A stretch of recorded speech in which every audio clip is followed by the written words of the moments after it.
Dans ce troisième module, on va parler de CleanArchi, notamment comment démarrer un projet Angular lorsque le backend n'est pas prêt et de la manière la plus simplement possible, comment switcher ensuite sur la mise en place d'un service HTTP. Alors pourquoi de la CleanArchi? Parce que tout simplement, je me suis rendu compte qu'en discutant avec pas mal de devs, on a toujours l'impression que c'est un truc énorme, colossal, que c'est toujours très compliqué. C'est souvent accompagné de beaux schémas d'architecture en oignon, hexagonal, ce qu'on veut. Faut savoir que la cleanarchy, il y a des concepts qui sont ultra accessibles, qu'il y a une façon de découper, d'orienter son projet qui est complètement accessible et qui justement est le but de ce module, c'est de montrer comment faire ça.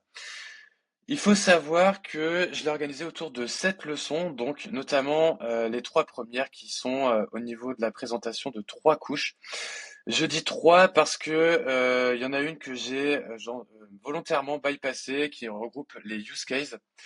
Et je trouve que bon, c'est pas, moi je préfère tout regrouper dans les domaines. Voilà, c'est pragmatique de ma part. Euh, L'idée étant de montrer la force de ce découpage en couches qui, je vais présenter dans le module. Euh, on peut le faire de façon vraiment physique, d'avoir vraiment un répertoire domaine, infra, application. C'est tout à fait optionnel. On peut très bien le faire mentalement. Les noms de fichiers, de toute façon, seront suffisamment explicites pour qu'on n'ait pas besoin de le faire. Malgré tout, pour les gens très puristes ou qui ont vraiment ce besoin de ultra découper, on peut très bien le faire, il n'y a aucun problème. Ensuite, on verra que à travers quelques tips pratiques, encore une fois basés sur du pragmatique pardon, et de l'expérience. L'idée étant que on est censé être framework agnostique sur la partie domaine, infrastructure, etc. Mais en rajoutant quelques notions du framework Angular dans ces couches, pas trop, juste un tout petit peu, on peut gagner très vite en lisibilité et en compréhension également. L'idée étant, à un moment donné, on a des outils, il faut aussi pouvoir s'en servir et de se servir de leur puissance. La mesure étant, attention, si je veux sortir tout ça, il faut pas que ça me coûte trop cher. Voilà. Mais vous verrez, les exemples et les tips sont très parlants. Et une toute petite partie sur le switch HTTP où on va créer le service avec le HTTP client et le mettre en place. Parce qu'en fait, on va voir qu'avec la mise en place de cette architecture-là, c'est hyper simple, hyper rapide. Il y a quasi rien à faire.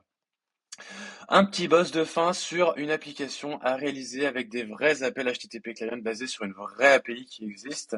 Hum, Oserais-je dire, le gros bonus pour moi de ce troisième module, c'est la vidéo qui accompagne tout le module. C'est une vidéo d'environ 48 minutes où je te montre comment on met ça en place dans un projet Angular en partant de zéro et surtout à quel point ça se teste hyper simplement et avec deux tests, comment on peut tester une feature presque complète.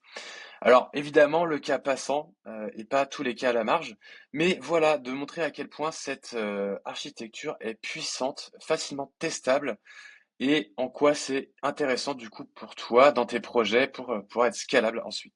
Voilà, à plus.